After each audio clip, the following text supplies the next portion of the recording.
아멘. 여러분 따라서 하겠습니다. 하늘의 소망을 주신 하나님, 예수님, 하늘의 소망 예수님. 예. 자, 우리가 예수님을 믿으면 우리 마음속에 성령님이 오십니다. 예수 믿어야 성령님이 우리 마음에 오세요. 성령님 우리 마음속에 오시면 우리가 어떤 환경, 어떤 시험, 또 어떤 고난과 역경을 당할지라도 하늘의 소망이 우리를 이기게 하십니다. 심지어는 우리의 죽음까지도 죽음 속에서도 소망을 주시는 것이 하나님이 우리에게 주시는 소망입니다.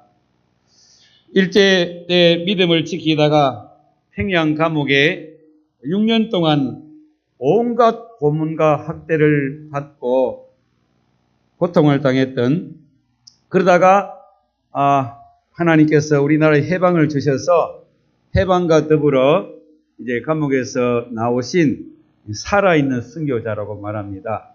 안희숙 사모님이 계시는데, 이 안희숙 사모님이 자기는 순교하려고 각오를 했는데 자기가 순교를 못한 것이 한이 되었어요.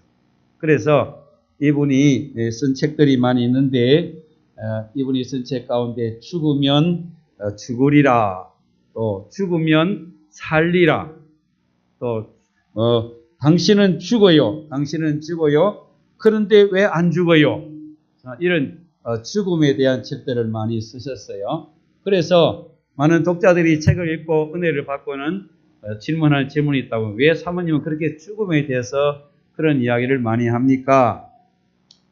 그런데 이분이 휴먼 스토리라고 하는 책에 보면 그 서문에서 그 이유에 대해서 이렇게 글을 쓰고 있습니다. 제가 읽어드릴 테니까 잘 들으십시오. 죽음이라는 단어는 내게 정다움과 환희를 느끼게 한다. 반드시 기어코 오고야 말 그 진짜 죽음, 그것이 내 앞에 있다는 것이 나를 바로 살게 하는 원동력이다. 매 순간순간마다 나를 받들어주고 밀어주고 용기와 지혜를 주기 때문이다.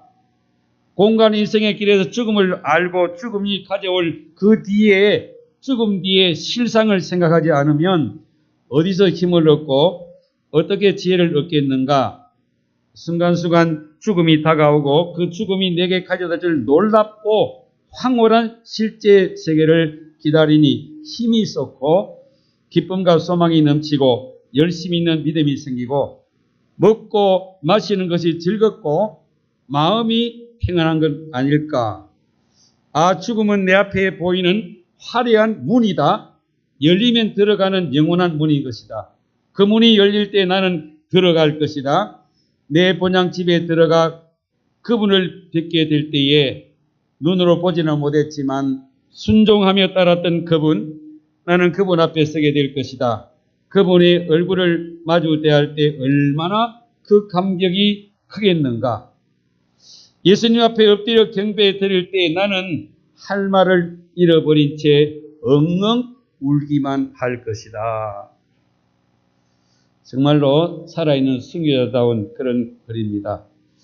우리는 이 땅을 살아가면서 매일매일 하늘을 잊어버린 채 이 땅의 세상의 소망으로 매몰되어져서 우리의 영성은 다 죽어가는 안타까운 가운데 있습니다.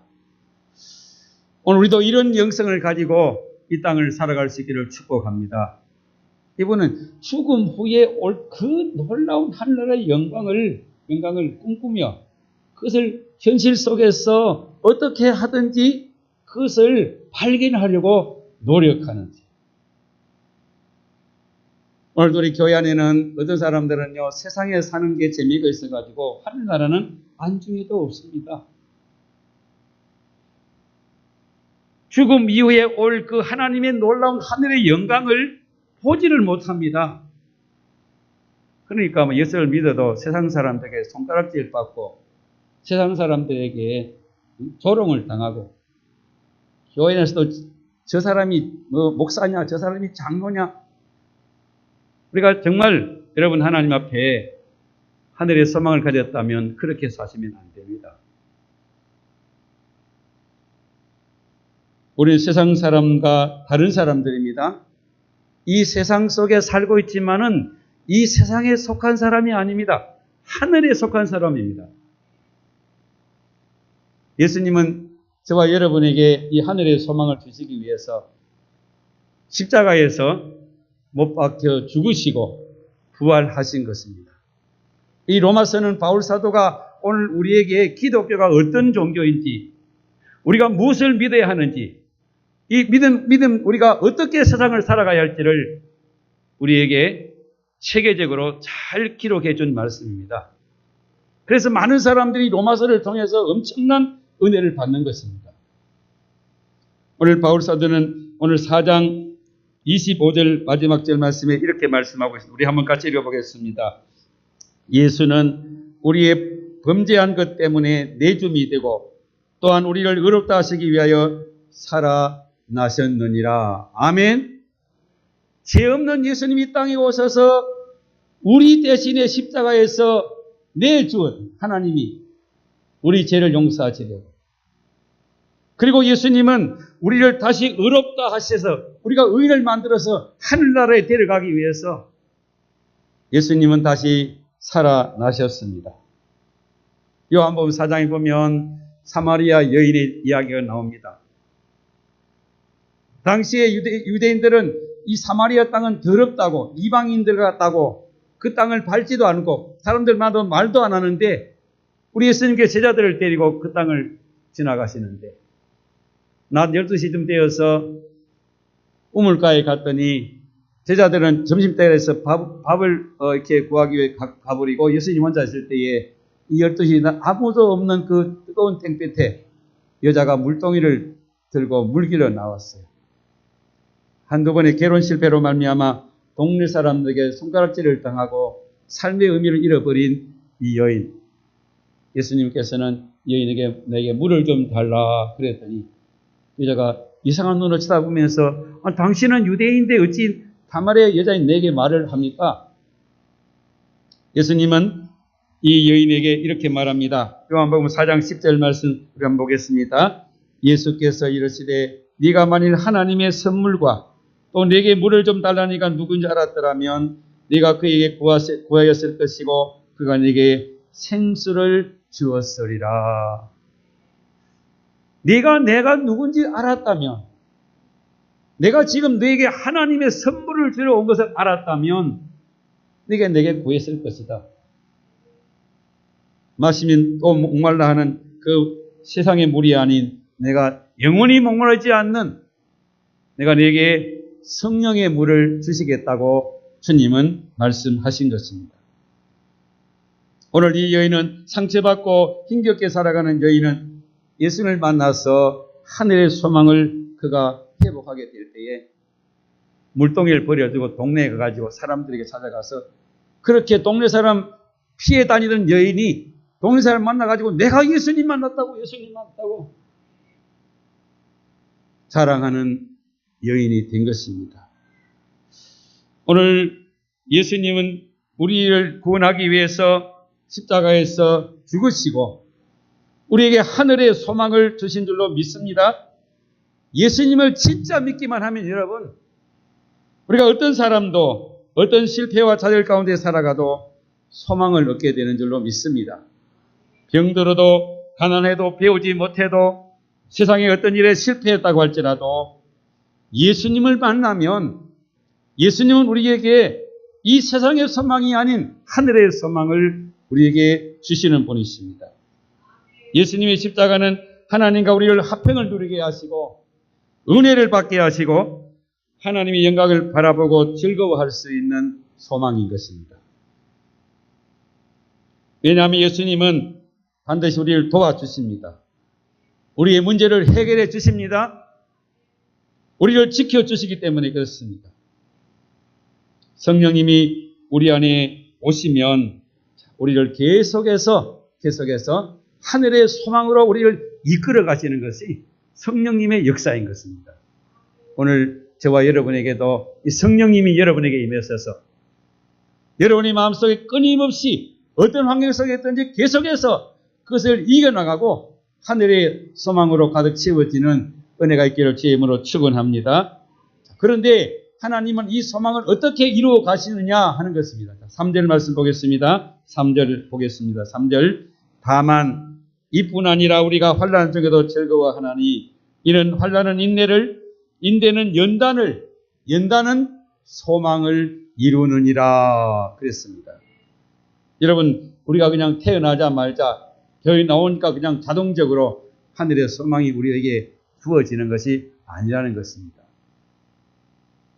오늘 말씀해 보니까 우리가 예수님을 믿고 우리 속에 성령님이 오시면 환난 중에도 즐거워한다 그랬어요. 환난 중에도. 바울이 이 성령이 바울 속에 충만할 때에 전도하다가 아무 죄도 없는 귀신 들려가지고 남에게 이 점해주고 돈을 받아서 주인에게 배를 채워주는 이 불쌍한 여인 따라다니며 예수님에게 당신은 하나님의 아들입니다. 예수님이 불쌍히 여겨서 그 속에 귀신을 쫓아내버리니까 귀신이 도망가니까 점이 안 되는 거예요. 그래서 그 뒤에서 돈 받아 먹는 주인이 바울을 고발을 해서 빌립보 감옥에 갇혔습니다. 매를 시컷 맞고 밤중에 일어나가지고 막 밤중에 일어나 찬송을 부르고 기도를 하니까 지진이 일어나고 옥타가 움직이고 쇠살이 부러지는 이런 바울 사도가 어떻게 여러분 이런 일이 세상의 사람인데 그런 일이 가능하겠습니까?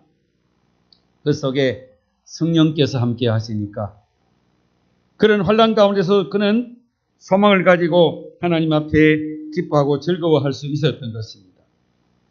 오늘 우리는 믿는 저와 여러분에게는 우리가 환난을 당합니다. 그러나 환난을 당하는 것이 끝이 아니라 그 환난을 통해서 우리는 인내를 배우게 된다고 말씀하고 있습니다. 예수님을 믿으면 우리에게 주어진 환난이 아니라 그것은 우리를 인내로 만들어 가시는 귀한 하나님 앞에서 우리가 축복이 되는 줄로 믿으시기를 축원합니다. 세상 사람들은 환난을 당하면 어떻게 됩니까? 낙심하거나 자질하거나 아니면 또 그것을 벗어나기 위해서 술을 마시고 마약을 먹습니다.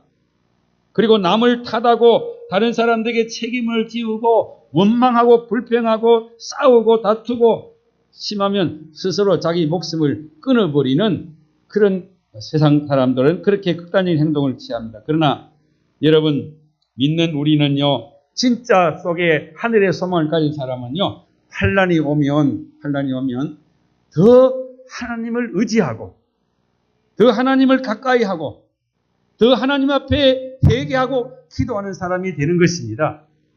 여러분 욥을 보세요. 욥이 보면 욥이 하루아침에 그 많은 재물 자녀들 다 죽고 자기 몸에 병까지 들었어도 욥은 어떻게 합니까?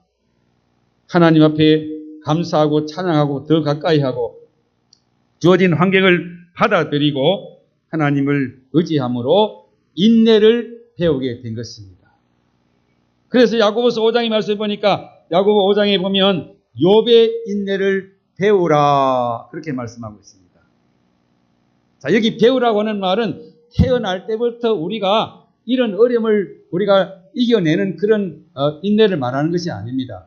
우리 인간성은 도무지 참을 수가 없는데 하나님은 욥처럼 우리가 환난을 당할 때에 믿음으로 주님 앞에 나가면 하나님께서 우리에게 그것을 통해서 어떤 어려움도 이겨나가는 인내를 가르쳐 준다는 것입니다.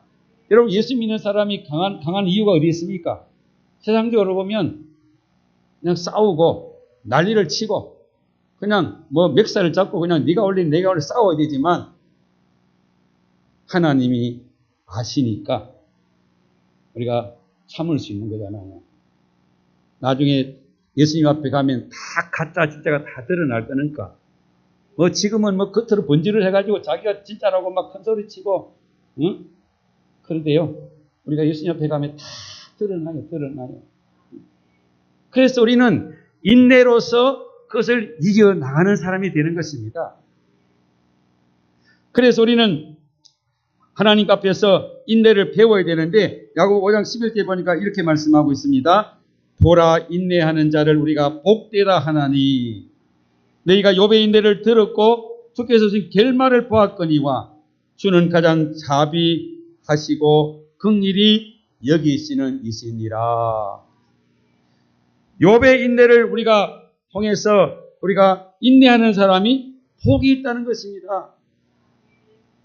너희가 욥의 인내를 들었고 주께서 주신 결말을 보았거니와 욥이 봐라 그렇게 어려움을 당하고 힘들어도 하나님 앞에 인내하고 믿음으로 나가니까 그 결과가 어떻게 되는지 내가 알지 않느냐.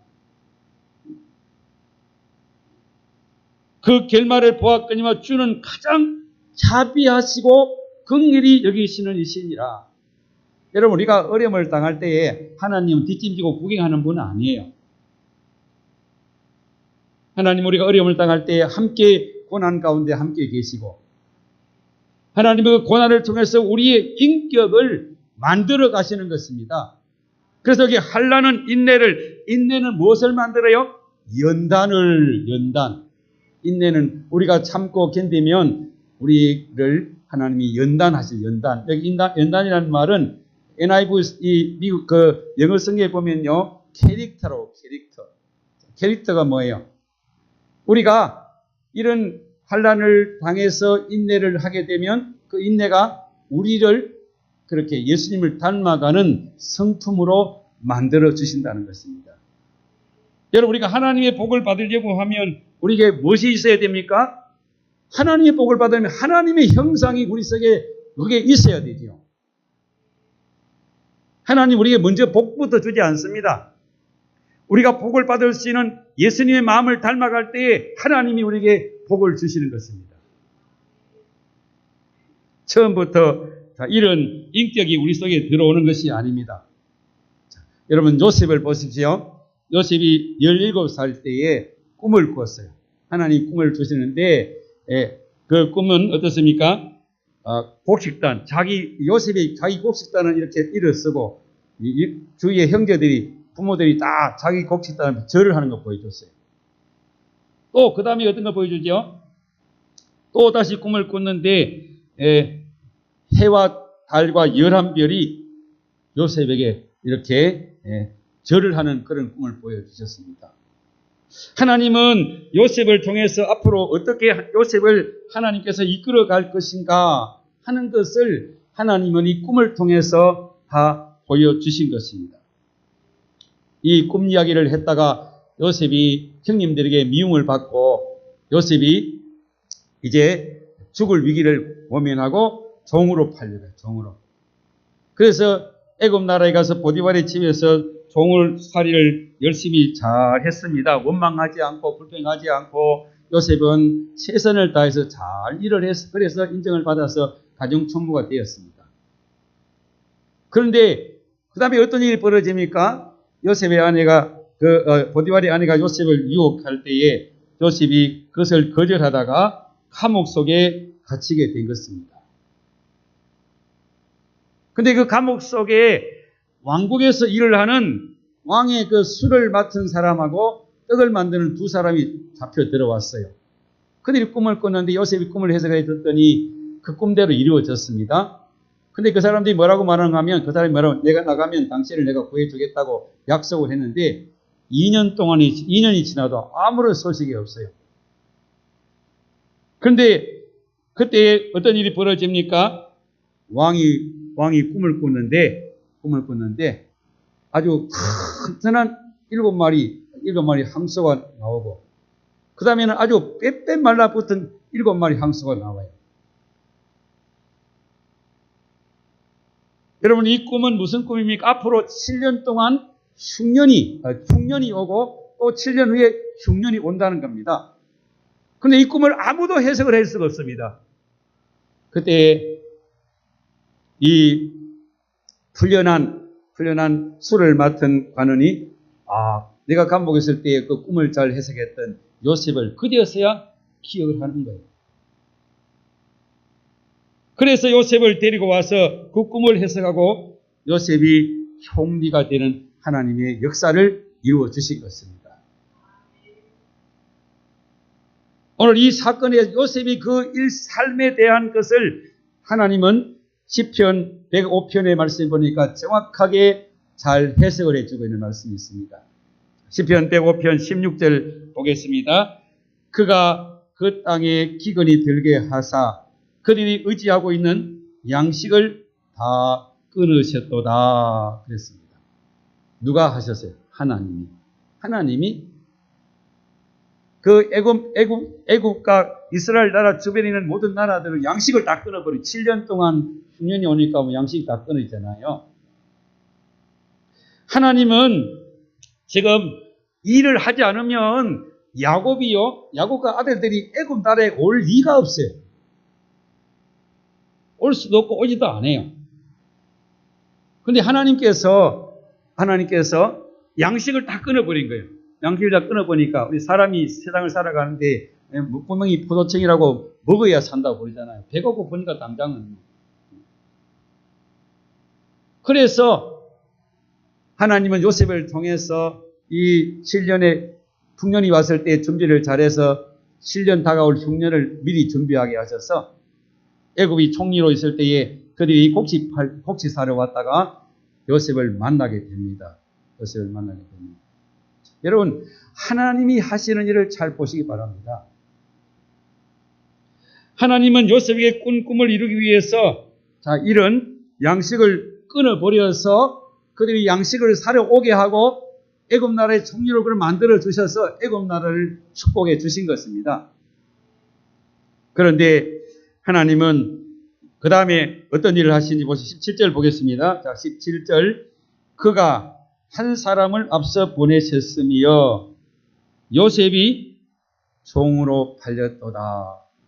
여기 그가 누구예요? 하나님이 한 사람이 누굽니까? 요셉을 애굽에다 보내가지고 총리를 만들었어. 그리고는 그 총리가 되기 전에는 요셉이 종으로 팔려가는 그런 일을 하나님이 하셨다는 것입니다.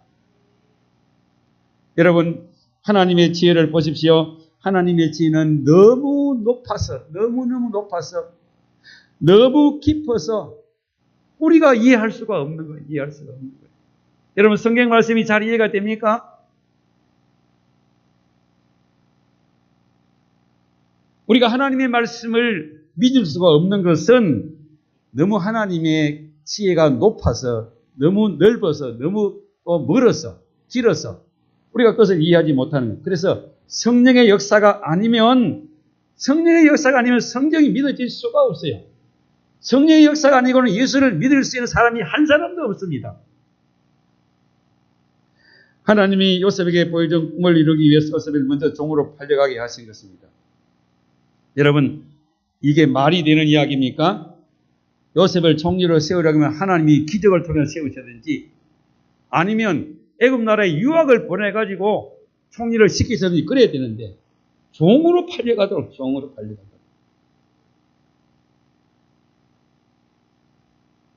요셉이 그렇게 그동안에 종으로 팔려가서 거기에서 열심히 최선을 다하고 또 보디발의 유혹을 뿌리쳤다고 하면 하나님이 그냥 두면 안 되잖아요. 하나님이 상을 주든지 총리로 빨리 만들어 주셔야 되는데 오히려 요셉은요 감옥에까지 가게 되는 것입니다. 자, 18절 한번 다시 보겠습니다. 18절. 그의 발은 착고를 차고 그의 몸은 쇠사슬에 매였으니 그랬어요.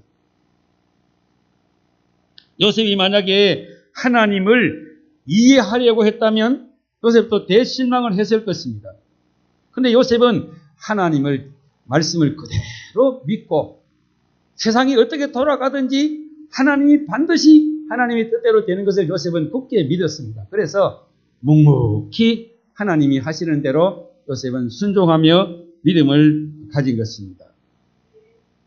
하나님은 요셉을 왜 그렇게 낮추셨습니까?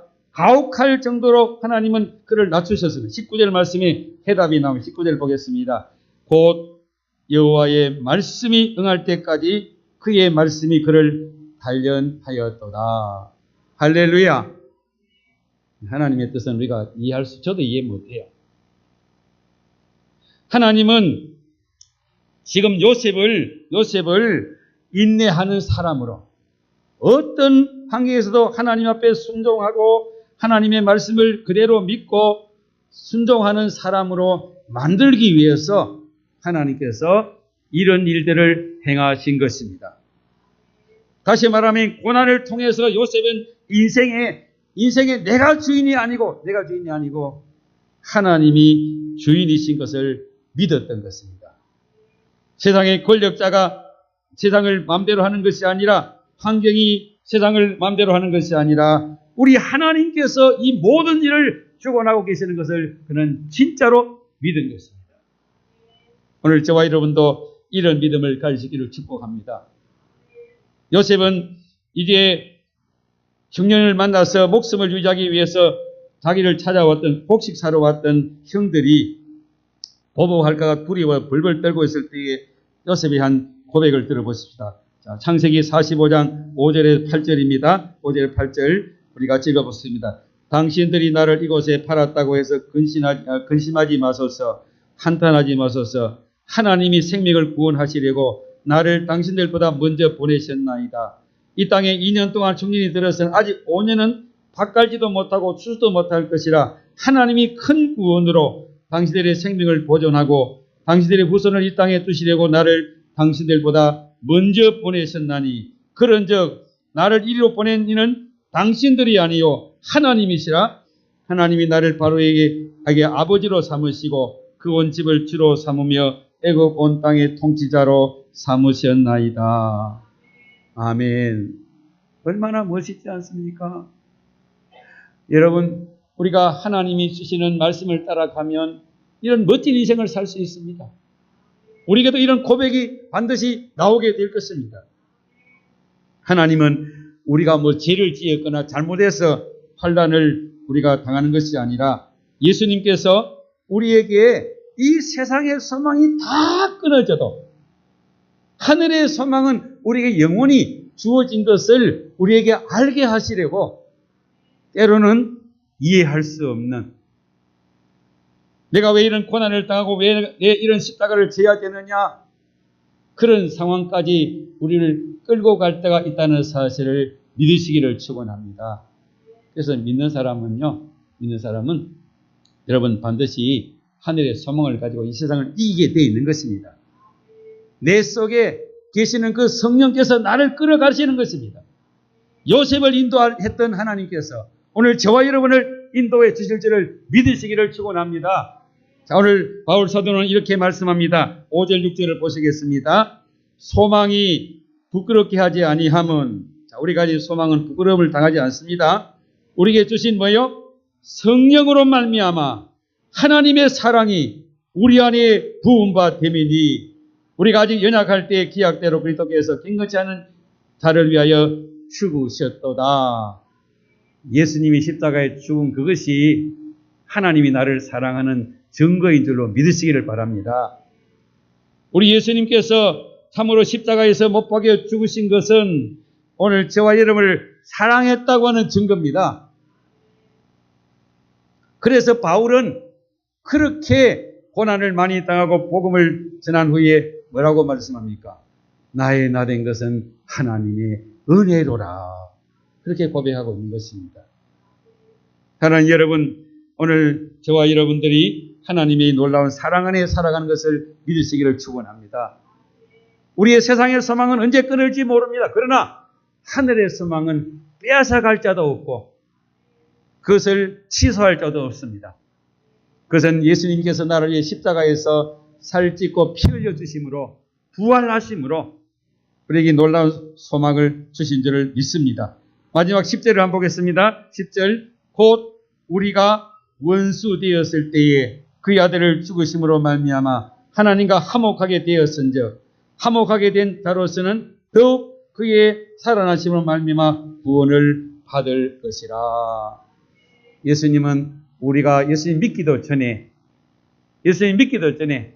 십자가에서 못 박혀 죽으신 것은 나를 사랑하신 증거라고 성경은 분명히 말씀해 주고 있습니다. 그래서 우리는 하나님께서 저와 여러분을 사랑하셔서 하늘의 소망을 우리에게 주시고 그 소망을 반드시 이루어 주시는 줄을 믿으시기를 축원합니다. 예수 믿어가지고 이 하늘에 소망이 없다고 하면 여러분 예수 믿는 게 아닙니다. 교회 다니는 것이고 종교생활하는 것이고 우리가 진짜 믿음을 가지면요 성령님이 반드시 우리 안에 오셔서 성령께서 계속해서 나를 이끌어 가십니다. 망할 길로 가지 아니하고 하나님의 뜻을 이루어가는 길로 계속해서 우리를 끌고 가시는 것입니다. 여러분 우리는 그래서 성령의 인도를 받으시기를 축원합니다. 성령의 인도를 받으시면 우리에게는 평안입니다. 생명입니다. 그러나 내가 육신의 성욕을 따라가면 그것은 사망입니다. 망합니다. 반드시 망할 수밖에 없습니다. 사랑하는 여러분, 오늘 또 우리가 이 하늘의 소망을 가지고 이 땅을 승리하는 복된 성도를 될 수 있기를 주님으로 축원합니다. 어떤 어려움이 오고 어떤 환경이 주어져도 우리는 반드시 이기는 자가 된 것을 믿으시기를 축원합니다. 우리가 끝까지 기도하시면 돼요. 기도하시면 하나님이 힘을 주십니다. 기도하시면 하나님께서 우리에게 성령을 보내셔서 우리가 계속해서 이길 수 있는 힘을 주실 줄로 믿습니다. 하나님 나에게 하늘의 소망을 주셨습니다. 이 소망을 세상에게 빼앗기지 않도록 성령께서 계속해서 나를 권고하시고 나를 말씀으로 인도해 주시옵소서. 오늘도 우리가 이 믿음을 가지고 우리 다 같이 승리하는 복된 성도들 될 수 있기를 주의 이름으로 축원합니다. 기도하겠습니다.